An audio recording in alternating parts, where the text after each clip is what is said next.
Salam dostlar. Bugün qo'limga shundoq bir asar kelib qoldi. Bu asarni o'qigandan keyingi kayfiyatimni men hozir ko'pchilikka faqat suratlab berolmaydigan bir xil holatda bo'lib qoldim.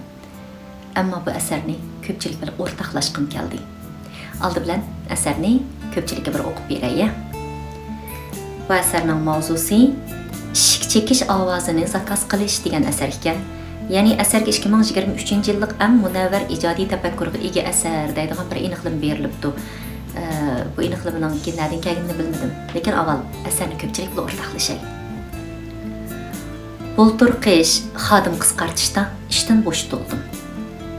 Jon beqish yuzidan vaqtincha gez tush xizmatini qilib turishga majbur bo'ldim. Men gez yetkizdigan bir oilaning gez soladigan sandig'ining og'zi etib etilgan bo'g'ashqa bu uyning eshigini chekishimga to'g'ri keldi. Xeylidan keyin butun badani titrab turgan bir bo'g'ay astag'ini eshikni ochdi. "Cho'ng dada, xat sandiqlarining og'zi etilib qopti-ku" deb so'radim men. "Men qasdan etayotgan bolam" dedi bo'g'ay ham nihoyat o'ng'aysizlangan holatda kulib qo'ydi. "Mening sizga bir maslahatim bor edi.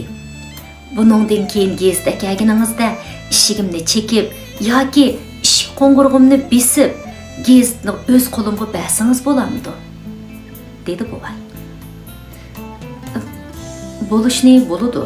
Biroq bunda qilsak, har ikkalimizga avorchilik bo'ladi. Yana kelib vaqt isrofchiligi bo'ladi" dedim men toza tushunmay. "Sizni avor qilib qo'ydigan bo'ldim. Lekin men kunda uyda bor. Mundaq qilaylik. Har oyda men sizga 500 yuan ishik chekish haqqi beray. Bo'lamdi?" dedi bo'g'ay intayin talmirgan holda. "Tasaddibi kunlarning birida ishik ochilmay qolsa, soqchiga ma'lum qiling."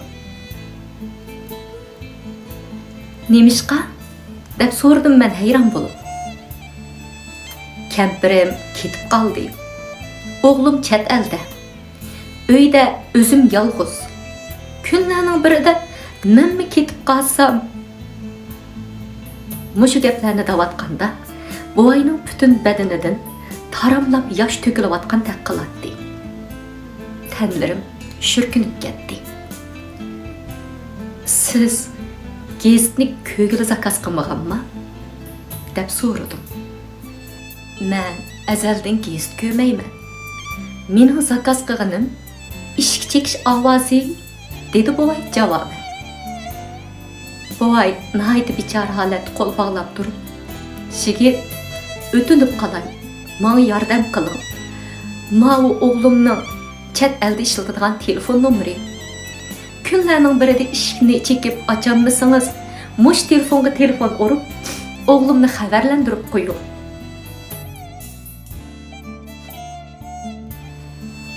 Bu asarni ko'rgandan keyin aramizda mushu biskin bo'g'aydek yakka yegona, to'rt tom chiqib, g'aribona yashayotgan birodarlar bo'lishi mumkin deganni o'yladim. Ba'zilar pensiyaga chiqibmi, yana undidorda kunda "Xayrli sahar, xayrli kash, omon bo'linglar" deb salom yo'llaverdi ekan. Hech pushmamdigandi deb dotlab qolganini anglab qolatdim. Amaliyotda bu salomlarning ma'nosi yilqi bo'g'ayning ishikni chektirgani bilan o'xshash ekan deb o'ylab qoldim. Kunlarning birida shu salom, shu video, shu yozmalarni topshirib ololmaganimizda shu birodar ya saqsiz bo'lib qolgan, ya uningdan boshqasi bo'lib qolgan bo'lishi mumkin o'xshaydi. Qisqasi, men bu asarni o'qib, ichim echishib, yuragim yig'lab ketdi. Ham kunda meni yod etib, atdiganlik salom yo'llab turgan har bir do'stimga ming martaba rahmat aytgim keldi. Yana bir qitim rahmat sizlarga.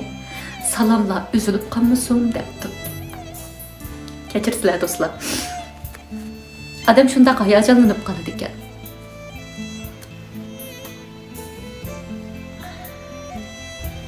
Farzandim deb jinini tasadduq qilib o'tgan shu qadrdonlarimizning hayotining oxirida g'irib sinib qolmasligini umid qilaman.